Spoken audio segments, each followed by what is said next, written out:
Selamat pagi Anda semuanya, semoga dalam keadaan sehat dan tetap semangat untuk belajar hari ini. Oke, untuk memulai pembelajaran kita hari ini, marilah kita membaca basmalah. Bismillahirrahmanirrahim. Dan untuk absen, silakan Anda isi di Google Classroom kita sampai jam pelajaran habis. Nah, hari ini kita akan belajar tentang macam-macam hadis serta fungsi hadis terhadap Al-Quran. Yang mana tujuan pembelajaran kita hari ini yang pertama yaitu siswa mampu menjelaskan tentang macam-macam hadis yang terdiri dari pengertian dan contohnya seperti hadis qauli, hadis fi'li, hadis takriri, dan hadis hamiyah. Serta yang kedua yaitu siswa mampu untuk menjelaskan fungsi hadis terhadap Al-Quran yang terdiri dari 4 bayan. Yang pertama yaitu bayan tasyrik, bayan takrir, bayan nasakh, serta bayan tafsir.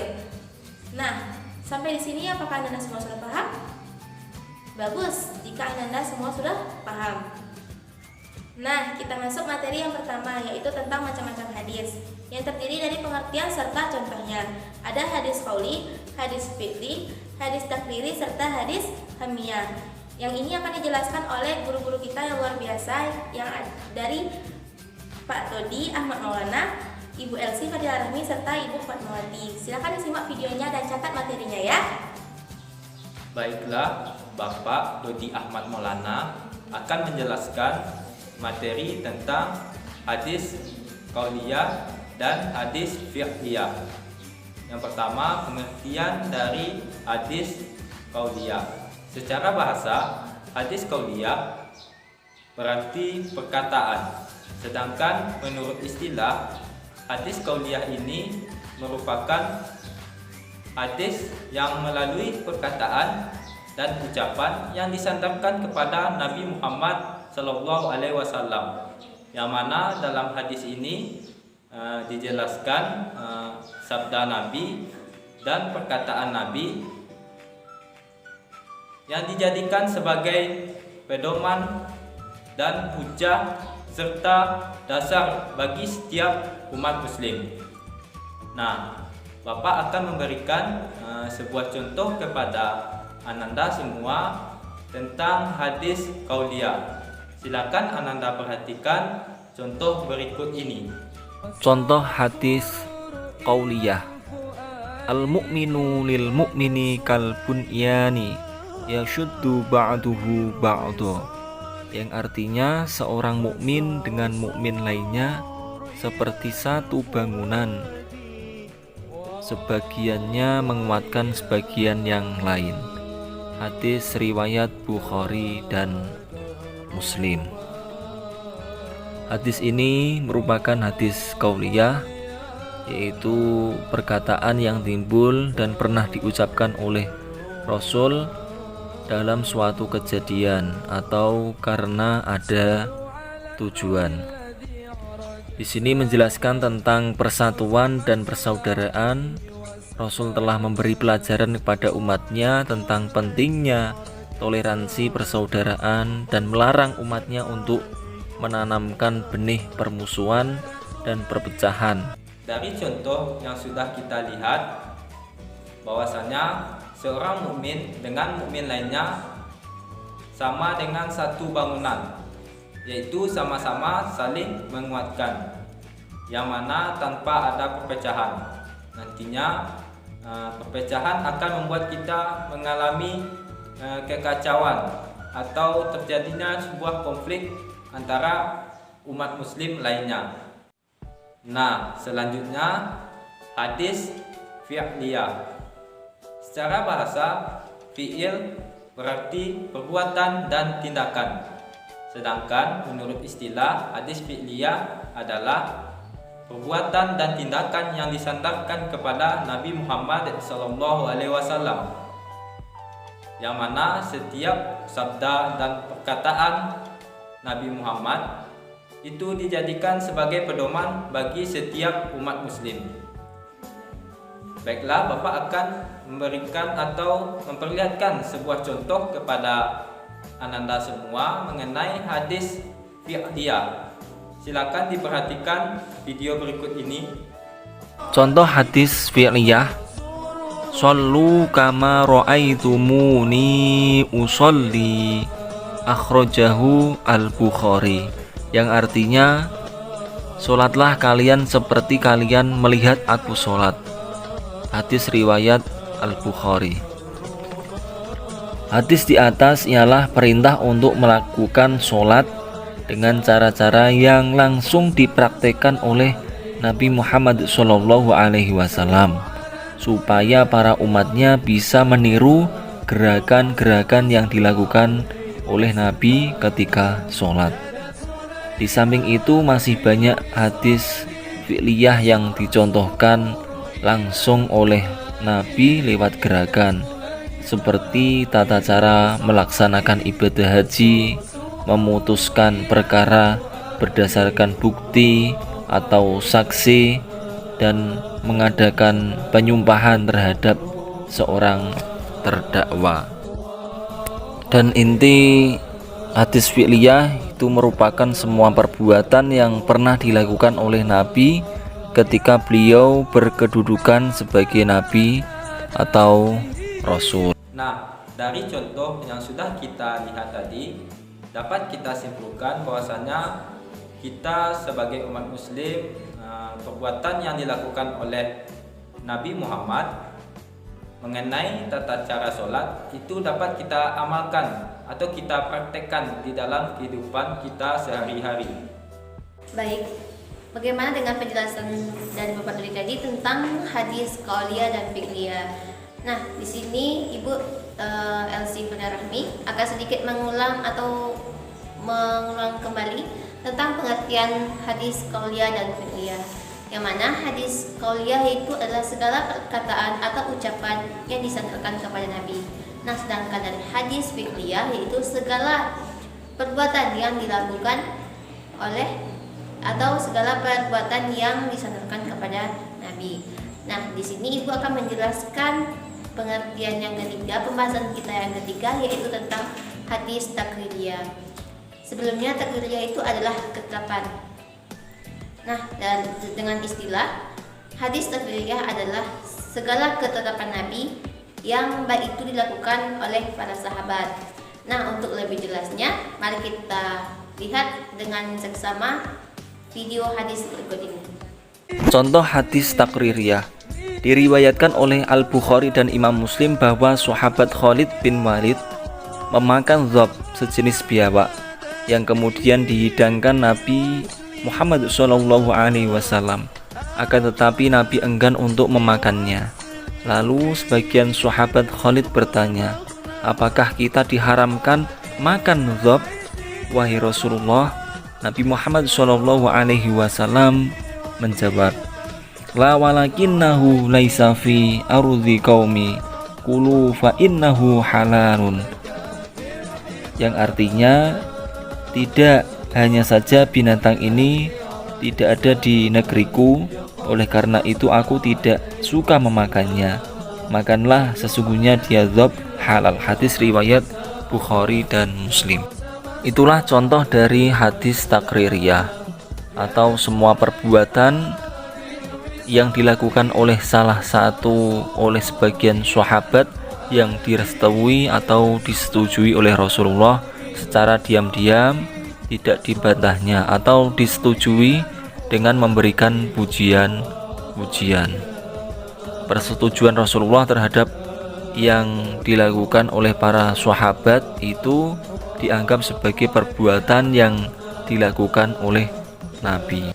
Oke, nah bagaimana dengan video yang telah diamati tadi?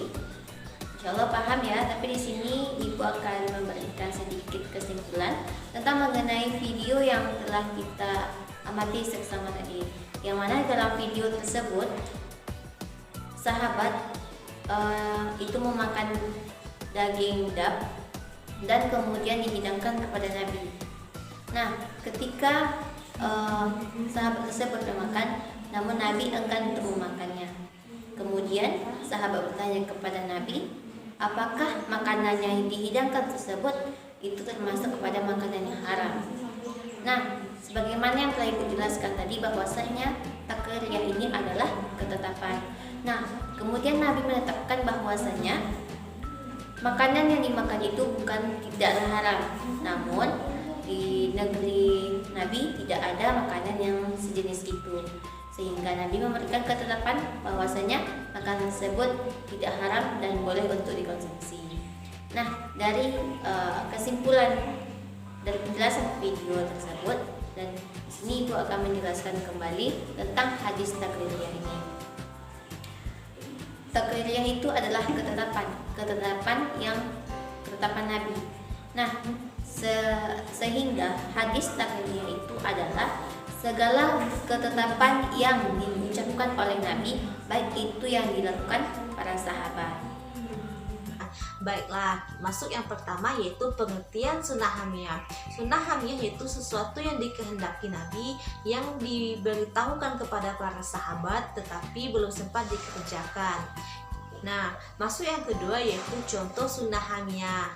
Nah, contoh sunnah hamiyah yaitu akan Ibu saksikan dalam video tersebut. Silahkan disaksikan ya. Bahkan banyak hal yang contohnya bukan Rasul, contohnya harus yang lain. Ingin menjadi istri solihah itu nggak bisa meneladani Rasul, mencontoh Rasul. Wong Rasul nggak pernah jadi istri. Ingin mencontoh istri solihah itu kayak apa? Ya mencontoh Siti Aisyah, mencontoh Siti Khadijah. Teladannya bukan Rasulullah SAW, meskipun ajarannya dari Rasul. Jadi jangan dikit-dikit nggak ada contoh dari Rasul. Loh, soal apa mas? Pengen jadi prajurit yang baik, itu contohnya nggak dari Rasul. Rasul nggak pernah jadi prajurit. Rasul jadi pemimpin, jadi panglima. Pengen jadi prajurit yang baik, disiplin, punya keahlian luar biasa, mencontoh Khalid bin Walid, mencontoh sahabat. Gitu loh mas. Pengen jadi anak yang baik, mencontoh Siti Fatimah. Pengen jadi cucu yang baik, mencontoh Sayyidina Hasan, Sayyidina Husain. Pengen menjadi pembantu menteri yang baik, contoh Abu Bakar Siddiq, Umar bin Khattab, Utsman, Ali bin Abi. Itu pembantu topnya Rasulullah, tangan kanannya Rasulullah. Pengen jadi makmum yang baik, ayo nyontoh Kanjeng Nabi. Yo, apa caranya nyontoh Nabi? Pengen jadi makmum yang baik. Apa Nabi pernah jadi? Ya, pengen jadi makmum yang baik, mencontohnya kepada sahabat. Gitu loh mas. Pengen jadi pemimpin yang baik, imam yang baik, ulama yang baik, pemimpin umat yang baik, baru itu mencontoh Rasulullah SAW. Nah, sebagian teman-teman itu untuk menteror orang awam biar bingung, merasa yang dikerjakan itu salah, itu nggak ada contoh dari Rasul, itu mesti ngono. Nah, dari video tersebut paham kan contoh dari sunnah hamiyah? Sampai di sini ya pelajaran kita hari ini. Nah, alhamdulillah telah selesai materi yang pertama tentang macam-macam dari hadis. Apakah sampai di sini Anda semua sudah paham? Bagus, jika Anda semua sudah paham. Kita masuk lagi materi yang kedua, yaitu tentang fungsi hadis terhadap Al-Quran, yang terdiri dari 4 bayan, yaitu bayan tafsir, bayan tasyrik, bayan takrir, serta bayan nasakh. Yang ini akan dijelaskan oleh guru-guru kita yang luar biasa juga, yaitu dari Ibu Wahyuni Mesrizal serta Bunga Zulfa Idris. Silahkan disimak videonya lagi ya, dan catat materinya yang penting. Oke? Baiklah anak-anak semuanya, Ibu akan menjelaskan materi selanjutnya. Yang pertama yaitu fungsi hadis terhadap Al-Quran. Yang pertama, fungsi hadis terhadap Al-Quran adalah sebagaimana yang kita ketahui bahwa yaitu untuk menjelaskan isi kandungan Al-Quran yang maknanya masih bersifat umum. Nah, fungsi hadis terhadap Al-Quran ini yang pertama ada bayan tafsir, yaitu menjelaskan makna yang masih samar, merinci ayat yang maknanya masih global, dan menjelaskan ayat yang maknanya masih bersifat umum. Nah, fungsi sunnah yang berfungsi sebagai bayan tafsir tersebut yang pertama itu tafsir al-mujmal, yaitu hadis yang berfungsi sebagai merinci ayat-ayat Al-Quran yang masih bersifat global. Contoh, ada sebuah ayat tentang zakat, saum atau puasa. Haji pun demikian, memerlukan rincian pelaksanaannya. Ayat haji umpamanya, ayat haji ini menandaskan sempurnakanlah ibadah haji dan ibadah umrohmu karena Allah dalam Quran surat Al-Baqarah ayat 196.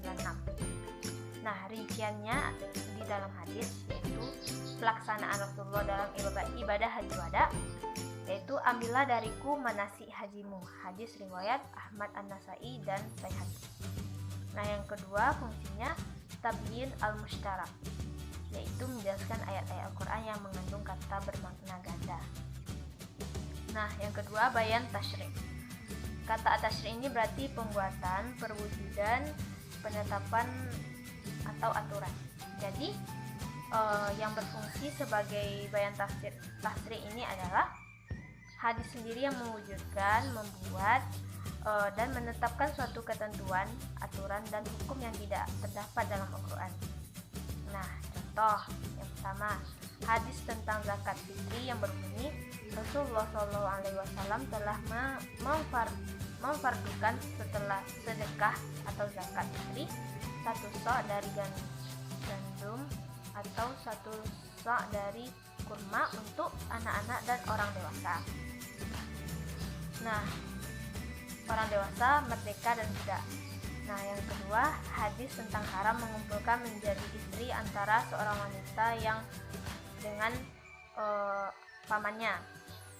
Nabi Muhammad SAW bersabda, tidak boleh dinikahi seorang wanita bersama atau menjadi istri sekaligus dengan saudara perempuan ayahnya dan saudara perempuan ibunya. Nah, ketika fungsi hadis tersebut dinyatakan seperti itu, maka telah disepakati oleh ulama. Namun fungsi hadis yang ketiga ini yaitu bayan at-tasyri', ada yang melihatnya hadis menetapkan aturan atau hukum tersendiri. Nah, banyak juga pro dan kontra di antara bayan tasyri' ini. Ada yang melihat hadis ini menetapkan aturan atau hukum tersendiri, tidak ada dasarnya dalam Al-Quran. Yang lain melihat adanya penetapan hadis dan dapat dilihat antara lain dalam penjelasan As-Sunnah An-Nabawiyah wa Maqnatuha fi Tasyri' yang disusun oleh Ibnu Abbas Al-Mutawalli. Nah, sekian penjelasan dari Ibu. Terima kasih. Baiklah, tadi materi yang tentang bayan tafsir dan bayan tasyrik sudah diterangkan oleh Ibu Wahyuni. Sekarang Ibu Bunga Zulfa Idris akan menjelaskan yaitu tentang bayan takrir dan bayan nasah. Baiklah, Ibu akan menerangkan yaitu tentang bayan takrir. Bayan takrir ini ialah hadis yang menetapkan, memantapkan, dan mengokohkan apa yang sudah ditetapkan oleh Al-Quran sehingga maknanya itu sudah jelas, yang dimana bisa dilihat dalam contoh Quran surat Al-Maidah ayat 6 yang berbunyi, Ya ayyuhalladzina amanu idza qumtum ila as-salati faghsilu wujuhakum wa aydiyakum ila al-marafiq فاغسلوا وجوهكم وأيديكم إلى المرافق وامسحوا برؤوسكم وأرجلكم إلى الكعبين. Dan ditegaskan juga dalam hadis Rasulullah SAW. Nah, hadis dan ayat di atas memiliki makna yang sama, seperti sholat yang dijelaskan dalam Quran surah Al-Maidah tadi sama maknanya dengan hadis Rasulullah yang dibacakan tadi. Dan selanjutnya yaitu bayan nasah. Bayan nasah ini ialah hadis yang datang atau baru datang dan kemudian menghapuskan hadis yang terdahulu. seperti contoh dalam hadis berikut ini, dan dinasahkan dalam Al-Quran surat Al-Baqarah ayat 185 yang berbunyi, كتب عليكم إذا حضر أحدكم الموت إن ترك خيرا الوصية للوالدين والأقربين بالمعروف حقا على المتقين. Baiklah, untuk bayan nasah ini ada perbedaan pendapat para ulama, yang dimana ada yang berpendapat bahwa bayan nasah ini yaitu termasuk dari fungsi hadis, dan ada juga yang berpendapat bahwa bayan nasah ini tidak termasuk dari fungsi hadis. Nah, tadi Ibu Wahyuni dan Ibu Bunga sudah menjelaskan tentang fungsi hadis terhadap Al-Quran. Sampai di sini apakah Anda semua sudah paham? Bagus, Anda semuanya sudah paham. Berarti sampai di sini materi kita hari ini. Ibu akan menyimpulkan materi kita hari ini ya. Yang pertama, tadi kita menjelaskan tentang macam-macam hadis yang terdiri dari hadis qauli, hadis fi'li, hadis takriri, serta hadis hamiyah. Yang mana hadis qauli yaitu merupakan perkataan, fi'li perbuatan, takriri ketetapan, serta hamiyah itu adalah keinginan Nabi Muhammad yang disampaikan kepada para sahabatnya, namun beliau belum sempat melaksanakannya. Sedangkan materi kedua, kita tadi membahas tentang fungsi hadis terhadap Al-Quran, yang mana ada bayan tafsir, bayan tasyrik, bayan takrir, serta bayan nasakh. Yang mana bayan tasyrik itu adalah menetapkan hukum yang belum terdapat di dalam Al-Quran. Sedangkan bayan tafsir yaitu menjelaskan hukum-hukum yang sudah terdapat di dalam Al-Quran. Bayan takrir itu adalah hadis yang berfungsi sebagai pengokoh dari ayat Al-Quran. Yang terakhir yaitu ada bayan nasakh, yang mana bayan nasakh ini adalah menghapuskan ketentuan terdahulu sehingga menimbulkan ketentuan baru. Sampai di sini, apakah Anda semua sudah paham? Bagus, jika Anda semua sudah paham. Oke, jika Anda semua sudah paham, Ibu akan kasih tugas untuk Anda semuanya. Tugasnya adalah sebagai berikut. Nah, untuk tugas silakan dikerjakan di kertas dan folio, kemudian dikirim di Google Classroom kita. Oke? Untuk materi minggu depan, itu kita akan membahas ayat Al-Quran serta hadis yang membahas tentang perilaku taat dan patuh kepada kedua orang tua. Oke, sampai di sini pembelajaran kita hari ini. Jika Bapak dan Ibu tadi ada salah, mohon maaf. Kita tutup dengan hamdalah, alhamdulillahirrahmanirrahim. Kita sempurnakan dengan doa kafaratul majelis. Subhanakallahumma wa bihamdika, asyhadu an la ilaha illa anta, astaghfiruka wa atubu ilaik. Wassalamualaikum warahmatullahi wabarakatuh.